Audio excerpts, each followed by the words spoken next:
Region 11 na Guide to Davao Region, Philippines. Davao Region ay pang-11 region sa Pilipinas na makikita sa southeastern part of Mindanao. Meron siyang 5 provinces like Compostela Valley, Davao del Norte, Davao del Sur, Davao Oriental at Occidental. Next is geographical location. Davao Region, designated as Region 11, is located in the southeastern portion of the island of Mindanao. It is bounded on the north by the provinces of Surigao del Sur, Agusan del Sur, and Bukidnon, on the east by the Philippine Sea, and on the west by the Central Mindanao provinces. Iyan, sabi nga po, Surigao del Sur and Agusan del Sur ay mga provinces na located sa north of Davao Region. And ang Bukidnon is a landlocked province located sa northwest of the Davao Region, and yung Bukidnon is known for its cool climate and vast agricultural lands, particularly for crops katulad ng corn and pineapples. And ang regional center is Davao City. Population is 4,893,318, and ang land area is 20,357.42 square kilometer. And meron siyang 5 component cities, which is Digos City, Mati City, Panabo City, Samal City, and Tagum City. Next is meron siyang 43 municipalities, barangays 1,162, and congressional district is 11, and ang total population is 1.633 million. And yung dialects is Cebuano, Mandaya, Dibabawon, Hiligaynon, Tagabawa, Giangan. Davao is the Hispanicized pronunciation of Daba-Daba, the Bagobo word for fire. Cebuano translation is Kalayo. Iyon nga po, Davao has its origins sa mga indigenous languages ng Mindanao, specifically the Bagobo people, one of the many ethno-linguistic groups of the region. The term Davao is derived from the Bagobo word, which is Daba-Daba or pwede rin Daba, na ang meaning ay fire, and translated sa Cebuano language na Kalayo, na ang ibig sabihin din is fire. Iyon, katulad lang din ito sa sinabi ko sa last slide, na ang Davao ay mixture of 3 names of the 3 earliest tribes of region for the Davao River, which is Manobos, na referred sa Davao River as Davohoho, and sa Bagobos naman referred sa river as Davohaha, na ang meaning pa rin ay fire, and last is Dagyangan, called the river as Dawao. So, ang name ng Davao talaga ay mixture ng earliest tribes. So, iyon, the region was believed to be occupied by Manobos, Mandayas, Calagan, Mansakas, and Bagobos. During the pre-colonial period, the Davao Gulf was already in contact with the Europeans as early as 60th century, and later was preceded by the Spaniard who colonized the region.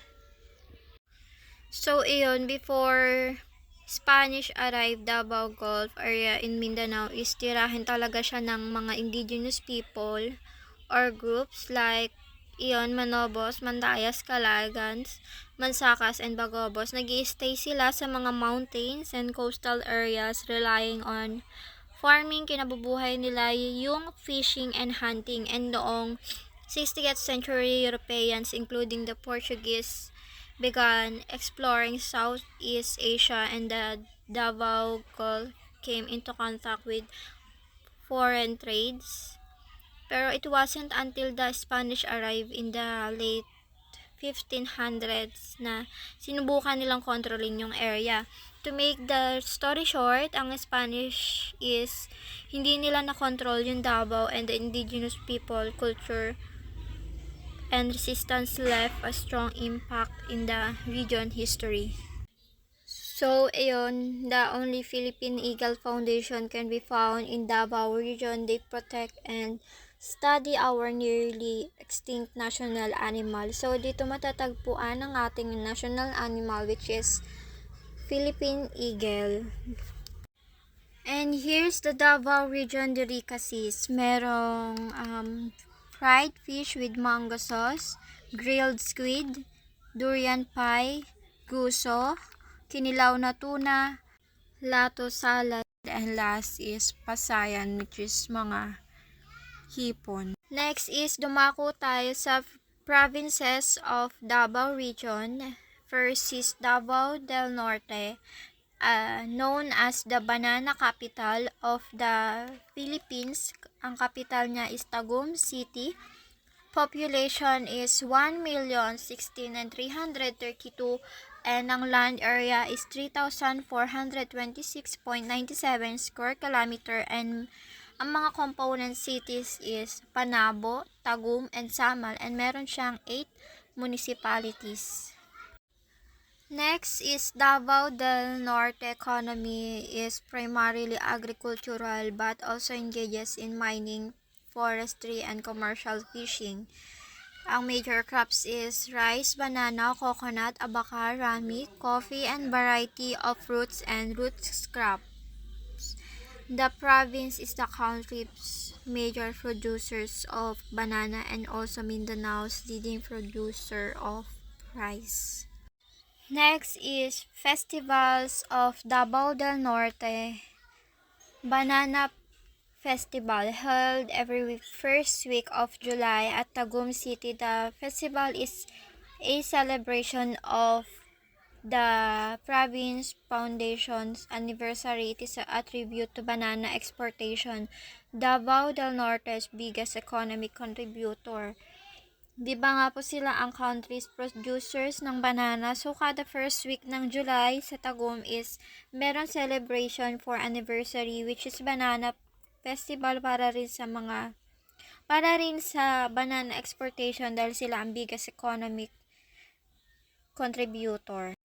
Next is Kahayag Festival, famous attraction for the Christmas holidays in the municipality of Carmen, Davao del Norte. The Kahayag Festival at the Carmen Municipal Ground, yung malalaking parang Christmas tree or Christmas tree talaga siya sa municipality kada magpapasko.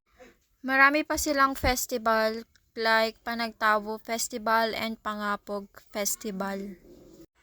Parang maraming ginaganap na festival sa province na to para sa Thanksgiving talaga nila. Next is where to go at Davao del Norte. First attraction is world's largest rosary. The world's largest rosary in the Tagum City sit in Davao del Norte, southern Philippines, has become a major tourist attraction, especially during the Holy Week.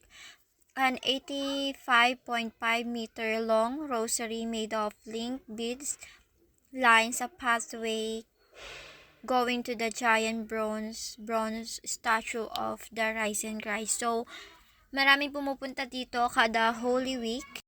And meron din silang mga falls. Isa na ron ay yung Hagimit Falls, is one of the tourist spot in Davao City, Philippines. It has clean and fresh water and it's cold and surrounded by tall trees that protect the area and give shade.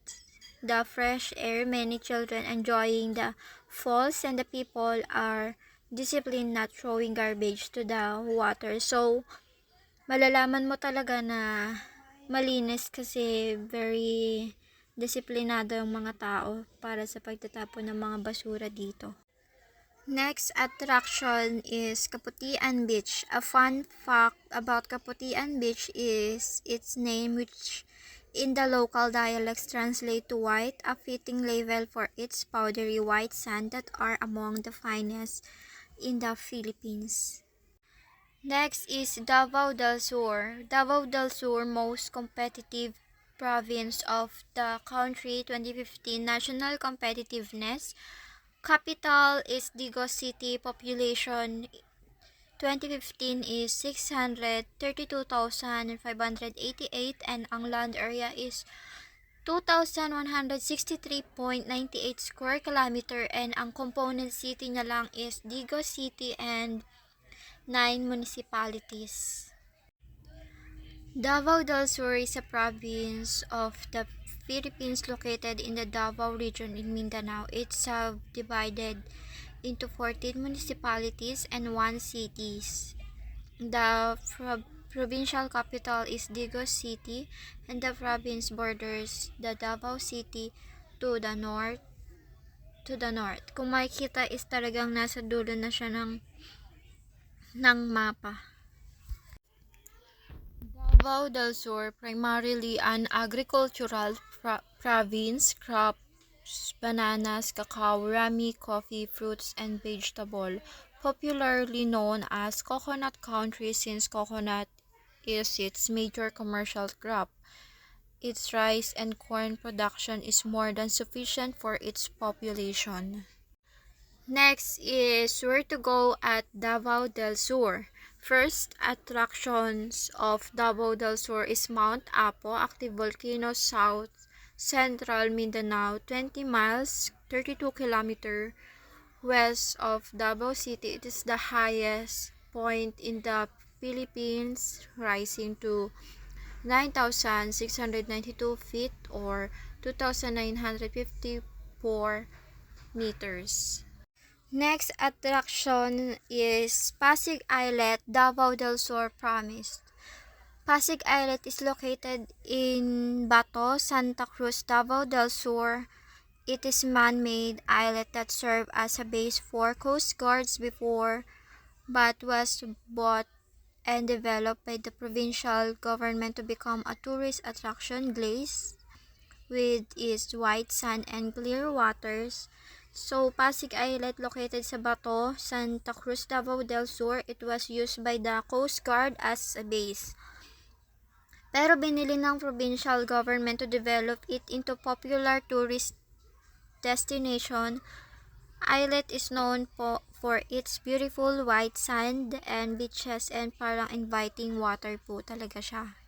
Next is San Pedro Cathedral is not only the oldest church in Davao City but also the city's premier historical landmark. It was named after San Pedro Saint Peter, the patron saint of Davao. San Pedro Cathedral, sabi is, hindi lang yan yung pinakamatandang church sa Davao City, pero parang ito talaga yung naging historical landmark. And it was named after San Pedro, which is Saint Peter, the patron saint of Davao. Next is Davao del Sur Festival. Meron silang tinatawag na araw ng Davao del Sur, which is, it is commemorates the foundation anniversary of the province. And Durungan Festival is festival para sa Thanksgiving celebration for Child Jesus, known to the Filipinos as Santo Niño. Iyan mga sinulog bait celebration, and Durungan Festival is bansalan's way of reliving the tradition. Parang, if I'm not mistaken, is malaki yung paniniwala nila sa himala ng Santo Niño at naging tradisyon at culture na talaga nila to. And last is Sinabadan Festival celebration para sa mga iba't ibang tribo na naninirahan o namumuhay sa municipality. Kaya sabi dyan, the event showcases different indigenous art, music, and dances. Next is Compostela Valley. Compostela Valley, fourth newest province of the Philippines. The name Compostela Valley refers to great fertile plain in the heartland of the province. Capital, Nabunturan, and population 736,107, and ang land area is 4,479.77 square kilometer, and wala siyang component cities kumpara sa mga naunang provinces, and meron siyang 11 municipalities. Compostela Valley was carved out of Davao del Norte by the virtue of Republic Act No. 8470 signed by President Fidel V. Ramos on January 30, 1998. So, hindi ko nababasahin yung buong nakalagay sa slide. if I'm not mistaken, parang there's proposal to rename Compostela Valley to Davao de Oro, and ang reason is to avoid confusion, and some people mistakenly associate the name Compostela Valley with places in the north of the Philippines like Cagayan Valley or the town of Compostela Valley. Renaming ito to Davao de Oro para mas malinaw na probinsya ng Davao Region. Where to go at Compostela Valley? First attraction of Compostela Valley was Awao Falls. Awao Falls is located in Barangay Awao, Moncayo. Compostela Valley water cascades on a rough, irregular boulder that creates a beautiful curtain of water that drops on a rocky shallow basin below.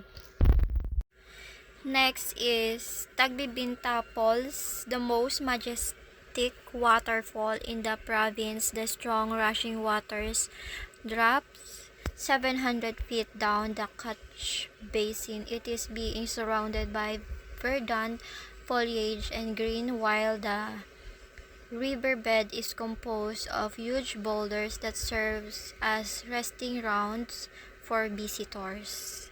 And natural attraction of Compostela Valley is Mainit Sulfuric Hot Spring is one of the most visited tourist spots in Compostela Valley. This is a unique hot spring. Usually there would be a man-made pool where you can dip your body and feel the soothing effect of the hot, warm sulfuric waters. Next is Canlawig Hot Spring Resort. Canlawig Hot Spring Resort is one of the ideal destinations in Compostela Valley for a quick weekend getaway. It can easily be accessed since it is just meters away from the main road going to the town proper. Meron din historical attraction which is Tower of Hope. The monument is a 45-foot sculptured work of mixed media in modern ethnic style and design like a flame that emits flickers of light. And last historical attraction is Solidarity Ring is found only in the province of Compostela Valley in Davao Region. The Solidarity Ring symbolizes the historical unity of the people of Compostela Valley, its wealth of natural resources, its rich cultural heritage, and the dreams and aspirations of its people for a better life. Next is Festival of Compostela Valley. First is Bulawan Festival. This colorful gold festival of Compostela Valley is all about Compostela Valley, a land of rich gold deposits, a land of gold-hearted and industrious people with a rich cultural heritage. And iyon, nagkakaroon sila ng celebration dahil ito ay land of golden-hearted and rich cultural heritage. Next is Kaimonan Festival of Mako. Kaimonan is a term used by the Mansaka people to describe a special celebration para sa blessings na natatanggap nila katulad ng sa successful harvest. The celebration in the traditional practices of the Mansaka tribe, which are considered to be the original settler of the Mako region. Parang itong festival na ito ay way of expressing gratitude nila for the food that sustain them and the good things that have come their way throughout the year. And last is Cariawan Festival of Moncayo. The festival is celebrated as a thanksgiving for the municipality's rich agricultural harvest. And iyon, parang itong Cariawan Festival is katulad lang din ng Kaimonan Festival. Thanksgiving din para sa mga na-harvest nila. Davao Oriental. Davao Oriental, it is a province in the Philippines located in Davao Region in Mindanao. Its capital is Mati and it borders the province of Compostela Valley to the west, and Agusan del Norte and Surigao del Sur to the north. And known as the coconut capital of the Philippines. Capital Mati. Population is 558,958 and ang land area niya is 5,679.64 square kilometer, and ang component city lang is Mati, and meron 10 municipalities. Next is historical of Davao Oriental. Hindi ko nababasahin yung nasa slide. Yes, Japanese Imperial Forces took control of Davao Oriental. The Philippines was occupied by Japan as part of its efforts to expand in Southeast Asia, parang to free the area from Japanese rule. The Allied forces na kasama ang American and Filipino troops launched a series of attacks na naglead sa Battle of Davao. And Davao was divided into 3 independent provinces, which include the Davao del Norte, Davao del Sur, Davao Oriental. Before 1967, Davao was large kasi single province lang siya in the southern Philippines, and Republic Act number 4867 was passed to divide Davao into 3 smaller na provinces. Next is where to go at Davao Oriental. First is Hamigitan Bonsai Forest, kasama siya sa UNESCO World Heritage. And next natural attraction of Davao is Dahican Beach, one of the best surfing and skiing spots for professional newbie and curious tourists alike. You might even spot a sea turtle or pawikan or dolphins. Next is Lake Carolina. This scenic spot is known for its calm water and beautiful surrounding, making it a popular destination for both locals and tourists. And Cape San Agustin. San Agustin features the historic lighthouse built in 1896, symbolizing the area's maritime heritage and surrounded by stunning natural landscape. And last is the Subangan Davao Oriental Provincial Museum, simply known as the Subangan Museum, is a local museum in Mati, Davao Oriental. Next is Festival of Davao Oriental.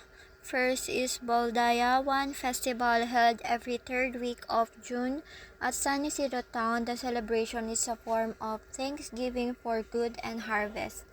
Katulad lang rin sa mga naunang festival sa provinces, is ginagawa nila to for thanksgiving and successful harvest.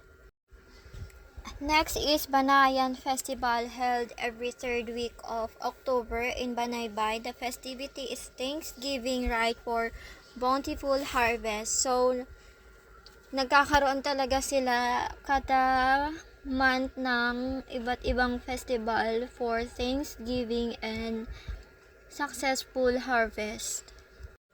Diba, ang Banayan Festival is held every third week of October in Banaybay, and ito naman yung Sambuacan Festival, held on the last week of October at Mati. The celebration includes cultural presentations and agri-industrial exhibits and fairs. So, ang last is Davao Occidental, is i-report po ni Ate Lourdes.